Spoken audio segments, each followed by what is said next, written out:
Saudi അറേബ്യയിലെ നികുതിദായകർക്ക് ആശ്വാസമായി നികുതി പിഴകൾ ഒഴിവാക്കാനുള്ള ആനുകൂല്യം വീണ്ടും നീട്ടി. 2026 ജൂൺ 30 വരെ 6 മാസത്തേക്ക് കാലാവധി നീട്ടിയതായി സക്കാത്ത് ടാക്സ് ആൻഡ് കസ്റ്റംസ് അതോറിറ്റി അറിയിച്ചു.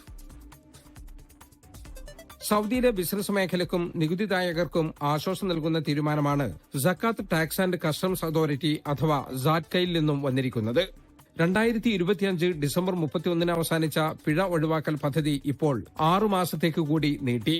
ഇതനുസരിച്ച് 2026 ജൂൺ 30 വരെ നികുതിദായകർക്ക് പിഴകളില്ലാതെ കുടിശ്ശിക തീർക്കാം. നികുതി രജിസ്ട്രേഷൻ വൈകിയവർക്കും നിശ്ചിത സമയത്ത് റിട്ടേണുകൾ ഫയൽ ചെയ്യാത്തവർക്കും ഈ പദ്ധതി പ്രയോജനപ്പെടും. കൂടാതെ ഇലക്ട്രോണിക് ഇൻവോയ്സിംഗ് നിയമലംഘനങ്ങൾ, വാറ്റ് റിട്ടേൺ തിരുത്തലുകൾ എന്നിവ വഴി വന്ന പിഴകളും ഇതിലൂടെ ഒഴിവാകും. എന്നാൽ നികുതി വെട്ടിപ്പ് നടത്തിയവർക്ക് ഈ ആനുകൂല്യം ലഭിക്കില്ലെന്ന് അധികൃതർ വ്യക്തമാക്കി.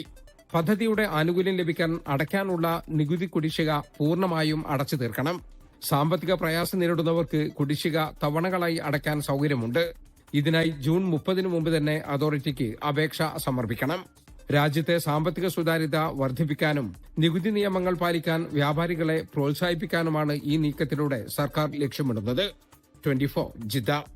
ലോകത്തെവിടെയായാലും ഏത് സമയത്തും 24 വാർത്തകളും ഓഗ്മെന്റഡ് റിയാലിറ്റി പാക്കേജുകളും എക്സ്പ്ലെയിനറുകളും വിശദമായി കാണാൻ ഞങ്ങളുടെ യൂട്യൂബ് ചാനൽ നിങ്ങൾക്ക് സബ്സ്ക്രൈബ് ചെയ്യാം.